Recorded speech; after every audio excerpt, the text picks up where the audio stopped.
name of the following story is, Do you think there is really no one in the uninhabited village? Friends who like to listen to horror adventure stories, just listen to the stories and never try to explore some sparsely populated places. Curiosity kills the cat. And it may even implicate others. Raven is only in junior high school this year. The incident happened near the Qingming Festival in 2019. At that time, he was on vacation in the 5th grade of elementary school. The family was supposed to go to his grandmother's house to sweep the graves and worship his grandparents. But don't look at elementary school students. Elementary school students also have learning pressure. So during the holidays, his parents wanted to take him out for a trip and immediately chose a place called Dog Prayer to relax. The island is not big, and there was no dedicated airport at the time. You can only take a boat to go there, and there are some people from other families traveling with you. Raven usually likes to listen to some horror stories, and he also specially checked the legends of this Wolfberry Island. It is said that there is an abandoned village that has been deserted for a long time, and there is a chair that makes strange sounds late at night. It sounds a bit like Fengmen Village. As a horror story lover, of course I am very happy. So on the night of Goji Island, while it was still light, I begged my parents and another family to accompany me to the uninhabited village and took a lot of pictures. Maybe it was because it was not dark at that time. So after walking around, nothing special happened and I didn't feel anything strange. I found the chair and sat on it for a while. Nothing strange happened. I felt it was boring, so the family returned to the rented homestay and some weird things started from then on.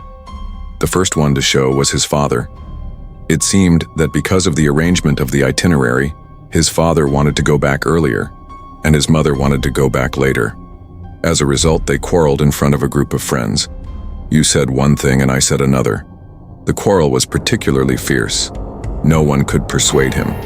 In the end, his father was angry and went out alone. The island is not big, but there are cliffs and steep valleys nearby, which is still very dangerous. His father had been gone for a long time and didn't come back. Raven was tired of waiting, so he went to bed alone. The next morning, he woke up and found his father lying on the bed snoring loudly. But there were wounds on his face and arms, and the string of Buddhist beads that his father often wore on his wrist was missing. When he woke up and had breakfast together, he learned from other people that his father had disappeared for a long time last night. He hadn't come back for more than 2 hours after quarreling with his mother. Everyone started to look for him, because the island was not big after all, and the families at that time were not small. There were also more than 10 experts.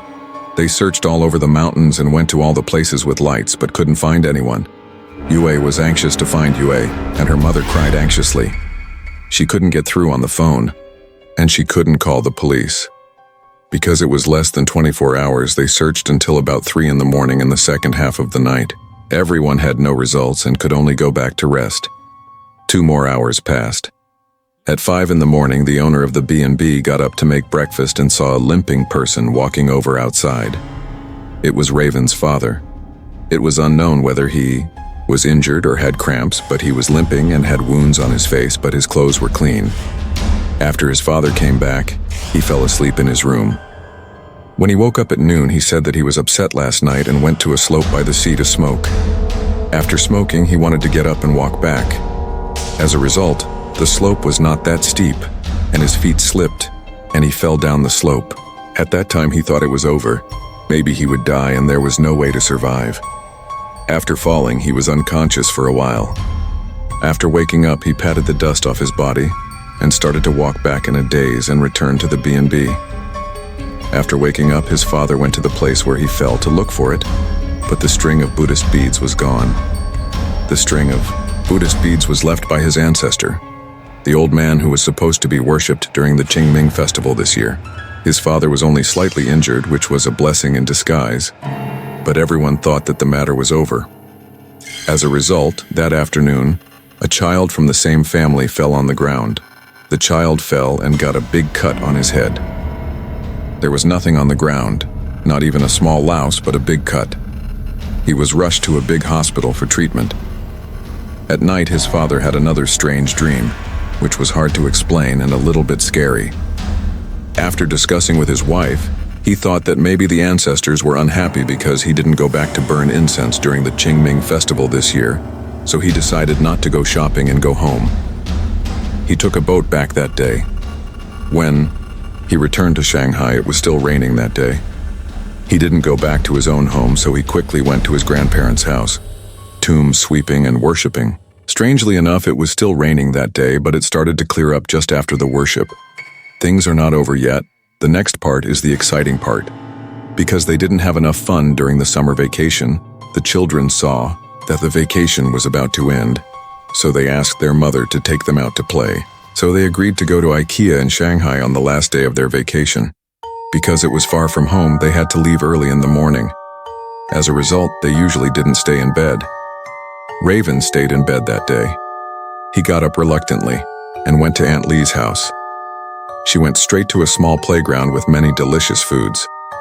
Raven went there and ate a full meal. It was noon when his mother sent him home, and he went out to do his nails.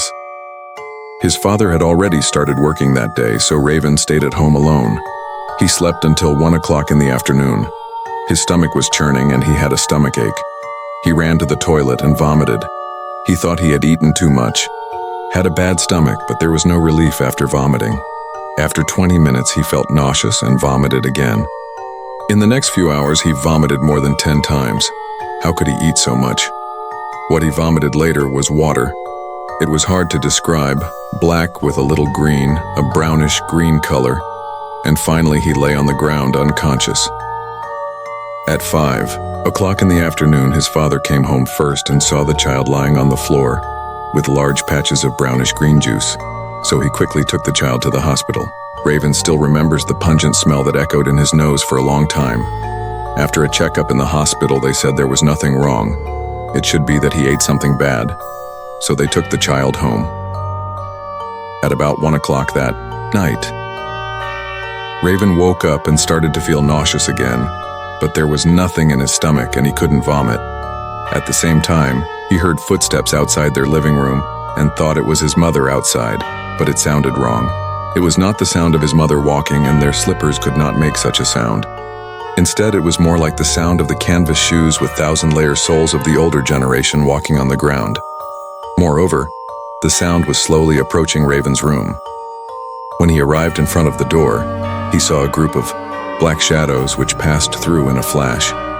Although he had never seen the old man, he still had some impression of him when he looked at the photos every year when he went to worship. The black shadow looked very similar to his old man. At the same time, Raven heard the vague and noisy sound filling the whole room, which scared Raven to think that the old man blamed him, and he kept apologizing in his heart. Just like this, he fell asleep again in a daze. After getting up the next day, Raven's fever was gone, the nausea had disappeared, and he felt completely fine. It was as if nothing had ever happened. The family thought the ordeal was finally over and moved on. It wasn't until years later in 2022 that Raven discussed the events again with his mother. She revealed something that made his heart skip a beat. That day, when Raven had refused to get up and stayed in bed, she had been planning to take him to IKEA. A friend later told her that a massive billboard had fallen from above the IKEA entrance around the same time Raven was supposed to arrive.